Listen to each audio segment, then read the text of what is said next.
दर्शकवृन्द, हामीले योभन्दा पहिला 11 जना भिसी पदक पाउने गोर्खालीहरूको संक्षिप्त विवरण प्रस्तुत गरेका थियौं।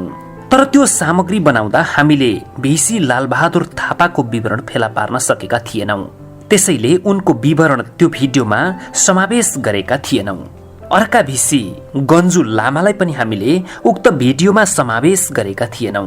त्यसको कारण भने उनी नेपाली नभएकाले पनि हो। उनी खासमा नेपाली गोर्खे होइनन्।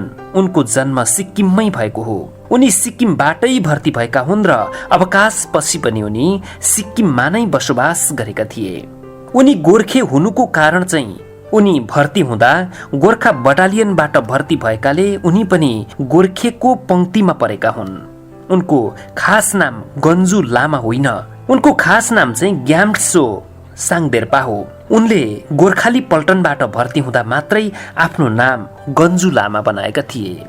हामीले योभन्दा पहिला भिक्टोरिया क्रस पाउने 11 गोर्खालीहरू शीर्षकमा बनाएको भिडियोमा अत्याधिक प्रतिक्रिया आएको छ। त्यसमा गन्जु लामालाई समेत समावेश गर्नु भनिएको छ। तसर्थ हामीले हाम्रा समादरणीय दर्शकहरूको सम्मान गर्दै यस भिडियोमा थप 2 भिसीहरू गन्जु लामा र लालबहादुर थापालाई समेत समेटेर अर्को भिडियो बनाएका छौं, जसमा 13 जना भिसीहरूको छोटकरीमा जानकारी प्रस्तुत गरेका छौं। यस भिडियोमा भने हामीले सबैभन्दा पहिला गन्जु लामालाई लिएका छौं।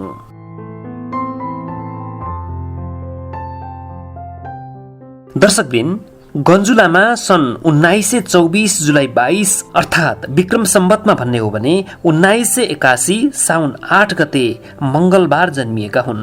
उनको जन्म तत्कालीन सिक्किम देशको राजधानी साङमोमा भएको हो। उनको न्वारानको नाम ग्याम्सो साङदेर्पा हो। उनी 17 वर्षको किशोरावस्थामा नै सन् 1942 मा तत्कालीन ब्रिटिश इन्डिया आर्मीमा भर्ती भएका थिए। पछि भारत ब्रिटिशबाट स्वतन्त्र भएपछि सेना समायोजन हुँदा भने उनी ब्रिटिश सेनामा नगएर भारतीय सेनामा बसेका थिए। सन् 1942 मा रेजिमेन्टल सेन्टरमा भर्ती भएका उनी पछि रेजिमेन्टल सेन्टर छोडेर सन् 1943 मा प्रथम बटालियन 7औं गोर्खा राइफलमा समावेश भएका थिए। दोस्रो विश्वयुद्ध चलिरहेको थियो। उनी 19 वर्षका मात्रै थिए जति बेला उनले भिसी पदक पाएका थिए। उनको ड्युटी हालको भारतको मणिपुर राज्यको सिङथौखुङ भन्ने ठाउँमा थियो। यो 1944 जुन 12 को कुरा हो। उनी बी कम्पनीमा राइफल म्यानको रूपमा तैनात थिए। जापानी सेनाहरूको दबाव अत्यन्तै बढिरहेको थियो। उनका कम्पनीका राइफल म्यानहरूको काम जापानी सेनाहरूलाई त्यहाँबाट अघि बढ्न नदिनु थियो। तर जापानी सेनाहरूले भने जस्तो सजिलो गरी रोकिन मानेनन्। उनीहरू आगो फाल्ने मोटर गार्ड र स्वचालित मेसिन गनहरू लिएर गन्जु लामाको कम्पनीलाई आक्रमण गर्न थाले। भयंकर डरलाग्दो युद्ध भयो। जापानी सेनाहरूले रोकिने नामै लिएनन्। गन्जु लामालाई लाग्यो अब हाम्रो क्याम्प उनीहरूले ध्वस्त पार्नेछन्। आफ्नो क्याम्प र आफ्ना साथीहरूको रक्षाको लागि आफूसँग भएको स्वचालित राइफल लिएर उनी बाहिर निस्किए। शत्रुहरूले उनलाई प्रहार गर्नै नपाई जय गोर्खे भन्दै उनले आगो फालिरहेको मोटर गाडका चालकहरूलाई भक्काभक फायरिङ गरे। त्यसबीचमा उनको एउटा हात भाँचियो र जिउका विभिन्न भागहरूमा चोट लागेर रक्तम्य भए। तर त्यति हुँदा पनि उनी पछि फर्किएनन्। उनी त्यस्तो अवस्थामा पनि एक हात झुन्ड्याएर एक हातले मात्रै राइफल चलाउँदै अगाडि बढिरहेको देखेर जापानी सेनाका मेसिनगन चालकहरू भागाभाग भए। त्यो मौकामा उनले भेटेसम्मका सबै जापानी सेनाहरूलाई मारिदिए। अधिकांश जापानी सेना मरेपछि युद्ध उनीहरूले जिते। गन्जु लामा सख्त घाइते भएका थिए। उपचारपछि उनी निको पनि भए। केही महिनापछि लन्डन ग्याजेटीले उनलाई भिक्टोरिया क्रसद्वारा सम्मान गर्ने घोषणा गर्यो। यी साहसी गन्जु लामा 26 वर्ष लगातार सेवा गरेर मेजरको पदबाट सन् 1968 मा अवकाश भए। त्यसपछि उनी सिक्किमको ग्यान्टोकमा बस्न थाले। सन् 2000 जुलाई 1 अर्थात् विक्रम सम्वत 2057 असार 17 गते शनिबारका दिन 75 वर्षको उमेरमा उनको ग्यान्टोकमै निधन भयो।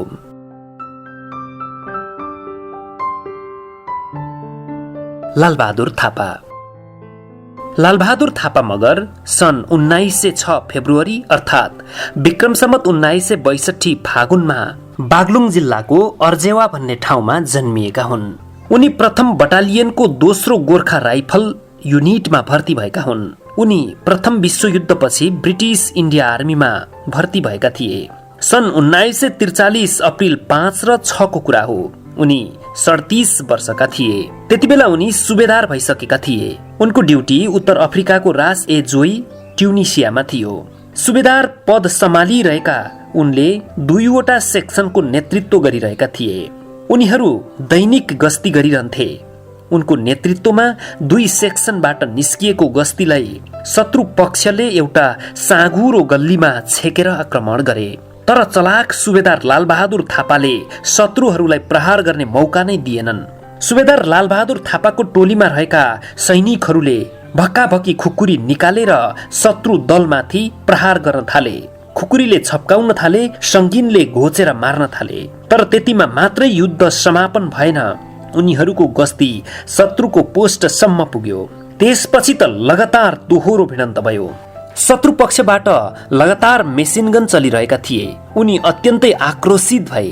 उनी आफ्ना सैनिकहरूलाई हौसला दिँदै अघि बढे। उनले मेसिनगनको प्रहार छल्दै शत्रुको किल्लामा प्रवेश गरेर मेसिनगन चलाइरहेका 4 जनालाई आफ्नो खुकुरीले मुला काटे चाहिँ काटे। त्यो देखेर अत्तालिएका शत्रु दललाई उनका सैनिकहरूले एकैछिनमा मारिदिए। उनको साहसले कुनै पनि ठूलो क्षति हुन नपाई आफ्नो पुरै डिभिजन नै सुरक्षित गरेर शत्रुका सबै पोस्टहरू ध्वस्त पारिदिए। यसरी उनको यो साहसको कदर गर्दै बेलायतले उनलाई भिक्टोरिया क्रस प्रदान गर्यो र उनलाई मेजर पदमा बढुवा गर्यो। यस्ता साहसी भिसी लालबहादुर थापा मगरको विक्रम सम्वत 2025 साल कार्तिक 3 गते शनिबारका दिन 62 वर्षको उमेरमा नेपालको रूपन्देही जिल्लाको पकली हवामा देहान्त भयो।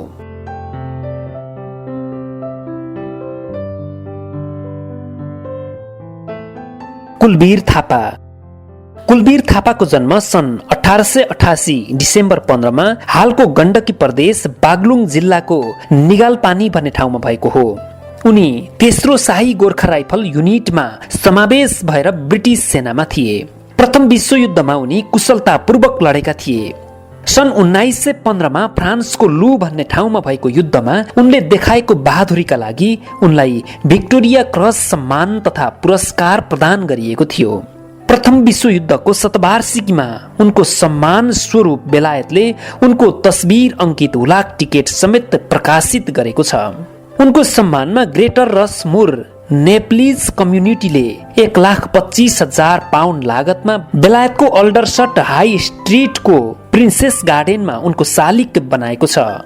नेपालबाट ब्रिटिस गोर्खा सेनामा भर्ती भएर भिसी पाउने प्रथम व्यक्ति कुलबीर थापा मगरको सन् 1956 अक्टोबर 3 मा 67 वर्षको उमेरमा देहावसान भएको थियो। करण बहादुर राणा मगर। सन् 1898 डिसेम्बर 21 मा गुल्मी जिल्लाको मंगलथानमा जन्मिएका हुन् करण बहादुर राणा मगर। उनी पनि ब्रिटिस इन्डिया आर्मीमा भर्ती भएर पहिलो विश्वयुद्धमा सहभागी भएका थिए। सन् 1917 9 अप्रिलमा प्यालेस्टाइनको उत्तरी समुद्री छेउमा भएको काली लाग्दो युद्धमा उनले देखाएको बहादुरीका कारण उनलाई भिक्टोरिया क्रसद्वारा सम्मान गरिएको थियो। करण बहादुर राणा मगर सबैभन्दा कम उमेरमा भिक्टोरिया क्रस पाउने गोर्खाली हुन्। उनी उक्त युद्ध लडिरहँदा 19 वर्षका मात्र थिए। यस्ता साहसी योद्धा करण बहादुर राणाको सन् 1973 जुलाई 25 मा 74 वर्षको उमेरमा देहावसान भयो। नेत्रबहादुर थापा। सन् 1916 जनवरी 8 मा राहुमा जन्मिएका हुन् नेत्रबहादुर थापा। उनी ब्रिटिस इन्डिया आर्मीमा सुबेदार थिए। उनी सुबेदार भएको कारणले एउटा पोस्टको नेतृत्व गरिरहेका थिए। दोस्रो विश्वयुद्ध चलिरहेको थियो। सन् 1944 जुन 25 मा भारतको बिसेनपुरमा जापानी सेनासँग उनको भिडन्त भयो। उनले जापानी सेनासँग बहादुरीका साथ लडेका थिए। लगातार 2 दिनसम्मको लडाईँमा सन् 1944 जुन 26 तारिकमा उनी जापानी सेनाको निशानामा परे। उनले त्यही युद्धमा वीरगति प्राप्त गरे। उनी मरेर पनि उनको साहसका कारण शत्रुहरूमाथि गोर्खालीहरूले विजय हासिल गर्न सफल भएकाले नै उनलाई भिक्टोरिया क्रसबाट पुरस्कृत र सम्मानित गरियो। यसरी नेत्रबहादुर थापाले भिक्टोरिया क्रस पुरस्कार मरणोपरान्त पाएका थिए।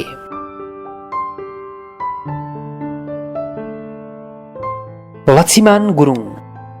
लक्ष्मण गुरुङ नेपालको चितवन जिल्लामा सन् 1917 डिसेम्बर 30 मा जन्मिएका हुन्। उनी सन् 1940 मा ब्रिटिस इन्डिया आर्मीमा भर्ती भएका थिए। उनी भर्ती हुँदा दोस्रो विश्वयुद्ध चलिरहेको थियो। तालिम सकिएपछि उनलाई बर्मामा खटाइयो। सन् 1945 मे 12 र 13 मा बर्माको टौङ्डा भन्ने ठाउँमा उनको समूह र जापानी सेनाको युद्ध भयो। 2 दिनको घनघोर युद्धमा आफ्ना पक्षका सबै सकिएर उनी एक्लै भएका थिए। त्यसमाथि उनको दाहिनेपट्टि ग्रेनेड पड्किएर दाहिने हात भाँचियो। दाहिने खुट्टामा पनि गम्भीर चोट लाग्यो। उनले देब्रे हातले बिस्तारै राइफल उठाएर चिच्याए, आइज गोर्खेसँग युद्ध गर। उनी आगोको लपका जस्तो भए। 87 जना शत्रुहरू मध्ये 31 जनालाई राइफलले भुटुटु पारे। बाँकी रहेकाहरूको बङ्करमा बम फालिदिए। उनको यो साहसी युद्धको सम्मान स्वरूप उनलाई मानार्थ हवलदार बनाइयो भने भिक्टोरिया क्रसबाट पनि उनलाई सम्मानित गरियो। यस्ता साहसी लक्ष्मण गुरुङको सन् 2010 डिसेम्बर 30 मा 92 वर्षको उमेरमा देहावसान भयो। भिक्टोरिया क्रस पाउने मध्ये सबैभन्दा धेरै बाँचेका उनी नै हुन्। गजे घले। गोर्खा जिल्लाको बारपाक गाविसमा 1918 अक्टोबर 1 मा जन्मिएका गजे घले सन् 1936 मा ब्रिटिस इन्डिया आर्मीमा भर्ती भएका थिए। उनी भर्ती भएको 3 वर्ष पछिदेखि दोस्रो विश्वयुद्ध सुरु भयो। हवलदार गजे घले बर्माको चिन हिल भन्ने ठाउँमा पोस्ट सञ्चालन गरिरहेका थिए। त्यसको पूर्वपट्टिबाट कब्जा गर्दै आइरहेको जापानी सेनालाई रोक्नु थियो। 2 पटकका आक्रमणहरू असफल भइसकेका थिए। तेस्रो पटक भने अर्को बटालियनसँग सहकार्य गरेर युद्ध अगाडि बढाए। एउटा बटालियनको नेतृत्व उनले गरेका थिए। युद्धमा उनी पुरै घाइते भएर रगतै रगतले भिजेका थिए। तर उनी गोर्खाको नाम पुकार्दै उत्तिकै शक्तिका साथ गर्जिरहेका थिए। उनी शत्रुहरूमाथि भारी पर्दै गए। अन्ततः त्यहाँ सयौं संख्यामा जापानी सेनाहरू मारिए। बाँकी रहेकाहरू युद्ध छोडेर भागे। त्यस युद्धपछि उनलाई मानार्थ क्याप्टेन बनाइयो। भिसी पाउनेहरू मध्ये सबैभन्दा लामो समय सेवामा रहने गजे घले नै हुन्। उनले 28 वर्षसम्म लगातार सेवा गरे। उनको यही साहस र अदम्य शक्तिको सम्मान गर्दै उनलाई भिक्टोरिया क्रसद्वारा सम्मानित गरियो। गजे घले सन् 2000 मार्च 28 मा 81 वर्षको उमेरमा दिवंगत भए। अगनसिंह राई। तत्कालीन दियाले गाविस वडा नम्बर 3 आम सराटोल ओखलढुङ्गामा सन् 1920 अप्रिल 24 मा जन्मिएका हुन् अगनसिंह राई। सन् 1940 मा ब्रिटिस इन्डिया आर्मीमा भर्ती भएका थिए। उनलाई भारतको मणिपुर बिसेनपुरमा खटाइएको थियो। उनी 24 वर्षका थिए। नजिकै रहेको 2 वटा शत्रुका पोस्टहरू कब्जा गर्नुपर्ने थियो। सन् 1944 जुन 27 को दिन थियो। घमासान युद्ध भयो। जापानी सेनाहरूले मोटरगार्ड मार्फत आगोको लपकाले घेरिरहेका थिए। सुबेदार नेत्रबहादुर थापाले वीरगति प्राप्त गरिसकेका थिए। अगनसिंह राई पनि पुरै घाइते भइसकेका थिए। तर उनले शरीरको घाउको वास्ता नगरी जय गोर्खे भन्दै राइफल बोकेर जाइ लागे। उनले मोटरगार्ड चलाइरहेका 3 जनालाई मारे। मोटरगार्डको आगो निभ्यो। त्यसपछि स्वचालित मेसिनगन चलाइरहेका मुख्य नायिके मध्ये 4 जनालाई पनि उनले मारे। गोर्खेहरूको साहस बढ्यो। जापानी सेनाहरू भागे। अगनसिंह राईको यो साहसको सम्मान गर्दै उनलाई मानार्थ क्याप्टेन बनाइयो र भिक्टोरिया क्रस पुरस्कारद्वारा सम्मानित गरियो। यी साहसी गोर्खे अगनसिंह राईको सन् 2000 मे 27 मा काठमाडौँमा देहावसान भयो। भनभक्त गुरुङ। भनभक्त गुरुङको जन्म सन् 1921 सेप्टेम्बरमा गोर्खा जिल्लाको हिमाली गाविस फल्पुमा भएको हो। दोस्रो विश्वयुद्ध सुरु हुँदै गर्दा सन् 1939 मा उनी ब्रिटिस गोर्खा आर्मीमा भर्ती भएका थिए। तालिम सकिएपछि उनलाई बर्माको तमान्डु पहाडमा पठाइएको थियो। सन् 1945 मार्च 5 को दिन थियो। जापानी सेनाले उनको पोस्टमाथि हमला गरे।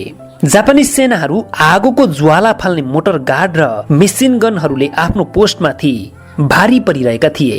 भनभक्त गुरुङ आफ्नो पोस्ट बचाउन आगोको लप्काको वास्ता नगरी बाहिर निस्किए र मोटर गार्डका चालकहरूलाई मारिदिए। त्यसपछि आफूसँग भएका ग्रेनेड र बायोनेटहरू फ्याँक्न थाले। उनको एउटा हात मोटर गार्डको ज्वालाले पुरै घाइते भएको थियो। एउटै हातको प्रयोगले पनि उनी जापानी सेनाहरूमाथि भारी पर्न थाले। थुप्रै जापानी सेनाहरू मरे, बाँचेका भागे। त्यही साहसी युद्धका कारण उनले भिक्टोरिया क्रस प्राप्त गरे। उनले जम्मा 7 वर्ष मात्र जागिर खाए। सन् 1946 मा उनी एउटा हात गुमाएर घर फर्के। यसरी भिसी पाउनेहरू मध्येमा सबैभन्दा छोटो समय जागिर खाने उनी नै हुन्। यस्ता बहादुर भनभक्त गुरुङको सन् 2008 मार्च 1 मा आफ्नै जन्मस्थान गोर्खामै 86 वर्षको उमेरमा देहावसान भयो। शेरबहादुर छेत्री तनहुँ जिल्लाको घलेचाप ज्यामरुकमा सन् 1921 नोभेम्बर 20 मा शेरबहादुर थापाको जन्म भएको हो। उनका बुबाको नाम रामधोस थापा हो। उनी सन् 1942 नोभेम्बर 20 मा ब्रिटिस इन्डिया आर्मीमा भर्ती भएका थिए। 6 महिनाको छोटो तालिम लिएका उनलाई इटलीको स्यान मरिनोमा खटाइयो। त्यो दोस्रो विश्वयुद्धको मध्य समय थियो। स्यान मरिनोमा जर्मनी र ब्रिटिसको युद्ध चलिरहेको थियो। सन् 1944 सेप्टेम्बर 18 र 19 2 दिन लगातार उनको फौज र जर्मन फौजको युद्ध भयो। जर्मनी फौजहरू उनको फौजमाथि भारी परिरहेका थिए। अचानक उनी चट्टानको आडबाट बाहिर आए र मेसिनगन चलाइरहेका जर्मनी सेनाहरूमाथि जाइ लागे। आफ्नो तर्फका घाइते भएर लडेका सेनाहरूलाई जर्मनी सेनाहरूले मार्नुभन्दा पहिला नै सुरक्षा गरेर जर्मनी सेनामाथि जाइ लागे। उनले अटोमेटिक मेसिनगन चलाइरहेका 4 जनालाई मारे। त्यसपछि अन्य थुप्रै जर्मनी सेनाहरूमाथि भारी परे। उनलाई पनि जर्मनी सेनाहरूको गोली लागिसकेको थियो, तर उनी गोलीको कुनै पनि प्रवाह नगरी जर्मनी सेनाहरूमाथि गोलीको वर्षा गरिरहेका थिए। यसरी सयौं गोली लागेर पनि अगाडि बढिरहेका शेरबहादुरलाई देखेर जर्मनी सेनाहरूको मनोबल टुट्यो। त्यसपछि गोर्खे आक्रमणको शिकार भए जर्मनी सेनाहरू। यसै क्रममा सन् 1944 सेप्टेम्बर 19 मा इटलीको स्यान मरिनोको सोही युद्धमा 22 वर्षको उमेरमा उनले वीरगति प्राप्त गरे। उनको यो अदम्य साहसको सम्मान गर्दै उनलाई मरणोपरान्त भिक्टोरिया क्रस प्रदान गरिएको थियो। तुलबहादुर पुन तुलबहादुर पुनको जन्म सन् 1923 मार्च 23 मा नेपालको म्याग्दी जिल्लामा भएको हो।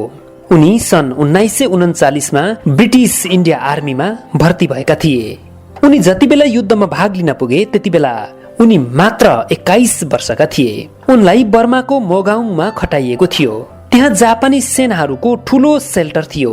त्यहाँको जापानी सेनाहरूमाथि हमला गर्नु भन्ने माथिबाट आदेश आयो। ब्रिटिसका 2वटा पल्टन थिए। एउटा पल्टनको नेतृत्व तुलबहादुर पुनले गरिरहेका थिए। भीषण युद्ध भयो। आफ्नो तर्फका प्राय दुवै पल्टनका सेनाहरू सकिँदै थिए। जापानी सेनाहरू घटेका थिएनन्। तुलबहादुर पनि सख्त घाइते भइसकेका थिए। उनले एक हातले स्वचालित ब्रेन गन लिएर जापानी सेनाहरूको बङ्करमाथि जाइ लागे। त्यहाँ उनको त्यो पागलपनले जापानी सेनाहरू अतालिए। सयौं हताहत भए। उनले जापानी सेनाहरूको सम्पूर्ण हात हतियार र गोला बारुदहरू कब्जा गरे। सन् 1944 जुन 23 मा भएको यो साहसी युद्धका नायक तुलबहादुर पुनलाई भिक्टोरिया क्रस प्रदान गरियो। सन् 1959 सम्म सेवा गरेका उनी लेफ्टिनेन्ट सम्म भए। ती साहसी तुलबहादुर पुनका नाति दिलप्रसाद पुनले अफगानिस्तानमा त्यस्तै साहस प्रदर्शन गरेका थिए। यस्ता साहसी तुलबहादुर पुनको सन् 2011 अप्रिल 20 मा म्याग्दीको आफ्नै घरमा देहावसान भयो। थामन गुरुङको जन्म सन् 1924 अक्टोबर 2 मा सिङ्लामा भएको हो। उनी सन् 1942 मा ब्रिटिस इन्डिया आर्मीमा भर्ती भएका थिए। दोस्रो विश्वयुद्धको समय भएकाले लामो समय तालिम नगरी 6 महिनाको तालिमपछि उनलाई इटलीमा खटाइयो। इटलीका विभिन्न ठाउँहरूमा ब्रिटिस र जर्मनीको युद्ध भइरहेको थियो। सन् 1944 नोभेम्बर 10 को दिन थियो। उनी मात्र 20 वर्षका थिए। उनलाई इटलीको रोमङ्ना भन्ने इलाकामा खटाइयो। त्यस ठाउँमा जर्मनहरूको बङ्कर छ भन्ने थाहा पाएपछि त्यस ठाउँमा हमला गर्न आदेश दिएको थियो। थामन गुरुङले पहाडमा चढेर हेरे। चलाउन तयारी रहेका मेसिन गन रहेछन्। जर्मनी सेनाले ती मेसिन गन चलाए भने आफ्नो तर्फ ठूलो क्षति हुने देखेर उनले सुरुमै ती मेसिन गनहरू नियन्त्रणमा लिन त्यहाँका जर्मनी सेनालाई प्रहार गरे। आफूसँग भएको बन्दुक लिएर उनी शत्रुका किल्लामा जाइ लागे। गोलीको प्रवाह नगरी उनले जर्मनी सेनाहरूको बङ्करमै पुगेर त्यहाँ भएका सूचनाका पर्चाहरू र अन्य धेरै हात हतियारहरू कब्जा गरे। जर्मनीहरूकै ब्रेन गन खोसेर उनीहरू माथि नै भारी भए थामन गुरुङ। शत्रु सेनाहरूबाट गोलीको वर्षा भइरहेको हुँदा हुँदै पनि आफ्नो मृत्युको निश्चित छ भन्ने जान्दा जान्दै उनी अगाडि बढे। आफ्नो तर्फको खासै क्षति हुन नपाउँदै उनको साहसले त्यहाँका जर्मनी सेनाहरूलाई धुलो चटाए। उनलाई सयौं गोली लागेका थिए। अन्ततः उनले त्यही युद्धमा वीरगति प्राप्त गरे। उनको यो अदम्य साहस र वीरताको सम्मान गर्दै भिक्टोरिया क्रस पुरस्कारद्वारा उनलाई सम्मानित गरिएको थियो। रामबहादुर लिम्बू। रामबहादुर लिम्बूको जन्म सन् 1939 जुलाई 8 मा तत्कालीन याङरूप थुम र हालको याङबरक गाउँपालिका वडा नम्बर 1 च्याङथापु 5 थरमा भएको हो। उनी सन् 1960 मा ब्रिटिस आर्मीमा भर्ती भएका थिए। सन् 1965 नोभेम्बर 21 को दिन थियो उनी मलेसियाका लागि खटिएका थिए। मलेसिया र इन्डोनेसियाको विवादास्पद क्षेत्र दक्षिण एसियाकै ठूलो समुद्री टापु सराबक बोर्नियोमा उनीहरूको एउटा पोस्ट थियो। अचानक उनीहरूमाथि इन्डोनेसियन आक्रमणकारीहरूले धावा बोले। रामबहादुर लिम्बूसँग खटिएकाहरू घाइते भएर लडे। अब रामबहादुर एक्लै भए। उनको जिम्मेवारी भने आफ्ना साथीहरूलाई बचाउनु र आक्रमणकारीहरूलाई पराजय गर्नु थियो। उनीहरूमाथि असिना वर्षे चाहिँ गोलीहरू चलिरहेका थिए। रामबहादुर लिम्बूले दुवै हातमा स्वचालित मेसिनगन लिएर बाहिर निस्के। उनले अगाडि देखे जति सबैलाई मारे। रामबहादुर लिम्बूको त्यो भयंकर रूप देखेर केही बाँचेका आक्रमणकारीहरू भागे। रामबहादुरले आफ्नो पोस्ट, आफ्ना घाइते साथीहरू सबैलाई जोगाए। उनको यो अदम्य साहस र पराक्रमको सम्मान गर्दै उनलाई बेलायतको सैनिक क्षेत्रको सबैभन्दा ठूलो पुरस्कार भिक्टोरिया क्रसद्वारा सम्मानित गरियो। त्यसपछि उनलाई क्याप्टेन बनाइयो। उनले 25 वर्षको सेवापछि सन् 1985 मा अवकाश लिए। उनी अहिले 81 वर्षका भए उनी झापाको दमकमा स्थायी रूपमा बसोबास गर्छन्। बेलायतको सैनिक क्षेत्रको सबैभन्दा ठूलो उपाधि भिक्टोरिया क्रस पाउने गोर्खालीहरू मध्ये उनी मात्रै जीवित छन्।